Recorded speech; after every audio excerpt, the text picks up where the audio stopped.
What is going on, my crazy 76er fanatics? Thanks for stopping back in for another daily pod with your daily 76er discourse and discussion.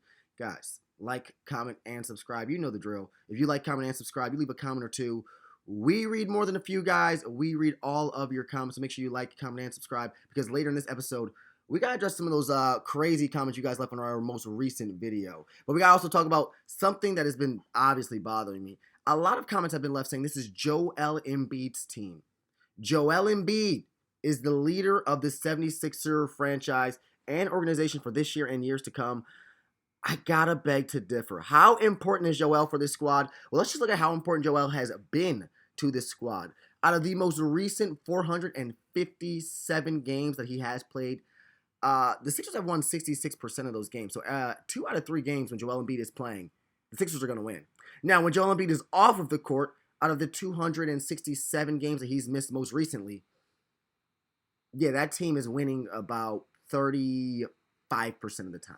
You know, like true real-life losers. And last season, you can see how much this team needed Joel or needed the impact of an MVP because this team had a 25% win percentage when Joel wasn't on the court. So I completely understand why Sixer fans, why the front office, why many people looking at this organization and within this organization says that Joel is the key to success and the key to the Sixers passing any playoff challenge and test.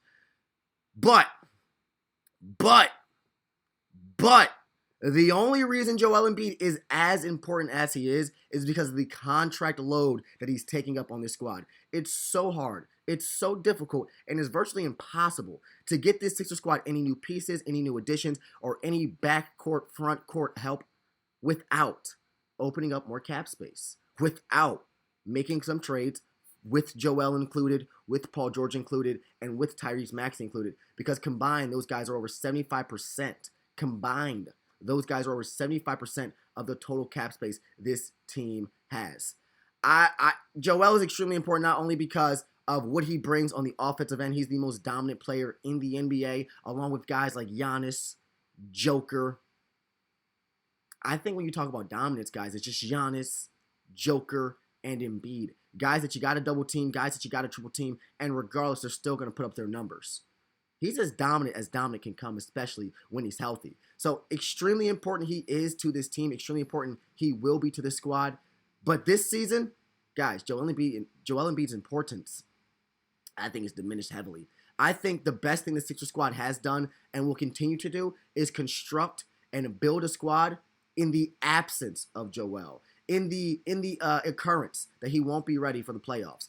And that's what Daryl Morey has not only been very vocal about his attempts to try to do, but I think with the way Adem Bona has been developed, has been talked about, and has been primed for a bigger role, that's what they're expected to do.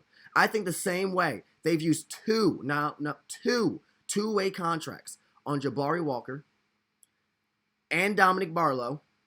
They know that the power forward, center, front court position needs a lot of help. So I would say this year, Joel Embiid's importance runs on a scale of like a 7. Because if he's there, he's the most important player on the court. But if he's not there, we've been planning, we've been prepping, and we've been preparing for his absence. How important is Quentin Grimes to this team? How important is Quentin Grimes to this team? I dare say that Quentin Grimes is more important than Joel because this team isn't necessarily building an infrastructure without him. Yes, Jared McCain is great and capable of playing some starting minutes. We believe and we hope so. Yes, VJ Edgecombe was the 3rd overall pick and can definitely fill in for those shooting guard, potentially point guard minutes if he is that far developed into his rookie season. But realistically, now let's get realistic, guys.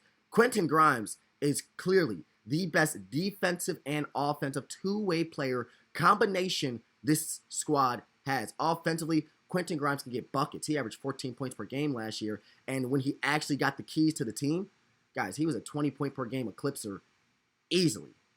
Now, defensively, I think Quentin Grimes is the best defender this team has in the backcourt, which is why I think his need on this team is extremely high. I think it's not even said how important Quentin Grimes is because he hasn't re-signed yet. Daryl Morey, Nick Nurse, don't want to put this fan base, don't want to put this team in a frenzy or a panic, but I think the way that Quentin Grimes is expected to be used on this team, not only as a reliever, but also as a potential other initiator alongside Tyrese Maxey and the number one defender outside this backcourt, on this backcourt, Quentin Grimes, I think, would be more important than Joel Embiid because they're not necessarily preparing for Quentin not to resign. They've made no maneuvers for Quentin not to come back to this team.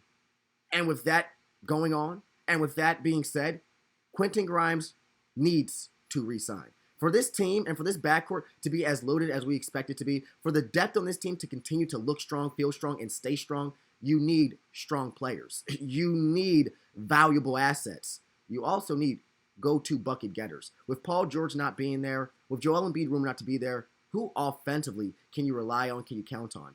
Quentin Grimes may get the second largest usage rate, the second largest offensive workload if PG and Joel Embiid just aren't there.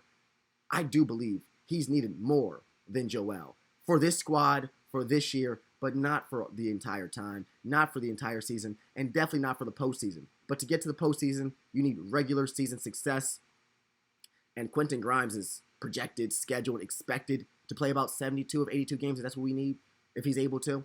Joel Embiid's expectation for regular season success, make it to the postseason. Do you see what I'm saying? There's a huge difference on the importance of both players. Now, the impact they're going to have on this team, it's night and day. Joel's an MVP, and Quentin Grimes is envious of that success because he's an MVP. He'd be getting paid like one. So there's a difference this season, but this season is extremely unique for the assets that Quentin Grimes has and for the need that Quentin Grimes is going to fill on this team. Speaking of something that the team needs to do, you see that third block. I think the team needs to trade and not make a trade initially, but a mid-season trade would change the game for this squad. And I say that because there are some mid-season tradable pieces that can be swapped for Paul George. Do you know what I'm talking about? It's time to get rid of PG, y'all. And if we're getting rid of PG, truthfully, there's only a few players that would make sense and contractually would match up. I'm thinking about Zach LaVine. Zach LaVine already has chemistry with this team. Joel Embiid and him have the same trainer.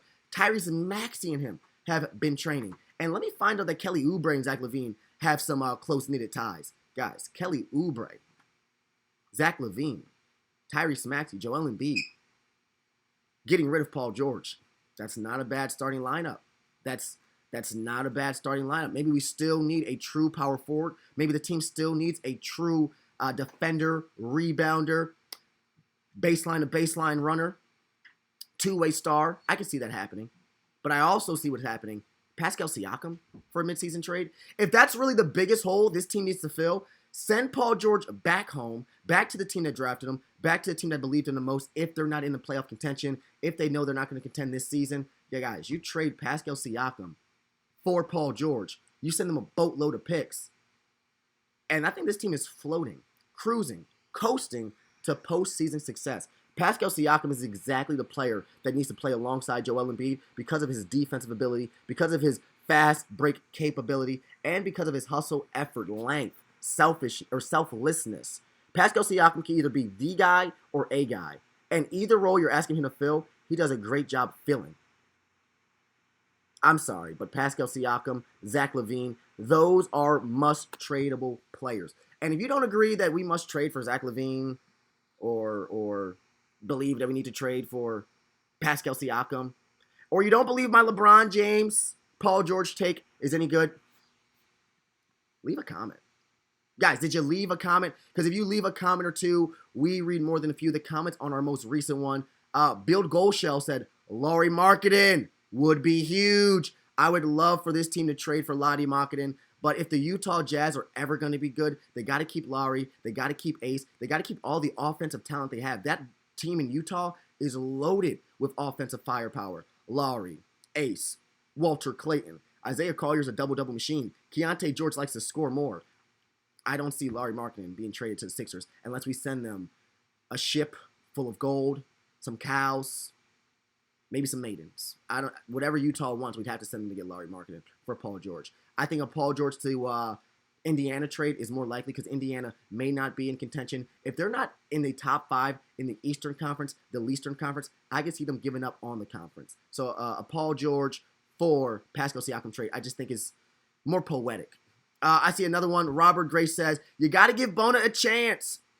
He was a rookie. He didn't get much playing time, but you got to give Bona a chance. Give Bona a chance, but this comes after my conversation of Bona not being the most skilled player. Guys, watch Bona's game tape. Watch Bona's Olympic tape. He plays with hustle. He plays with energy, but he doesn't play with too much finesse. He doesn't have the crispest footwork. And also, he is still a little handsy on the free throw. He's still a little handsy with those fouls. So a gosh darn Bona could be a gosh darn problem offensively and defensively for the squad. But I do believe you got to leave a comment if you want me to comment on what you got to say. Like, comment, and subscribe, guys. Leave a comment or two. Leave a comment or a few, and we got your back. Thank you.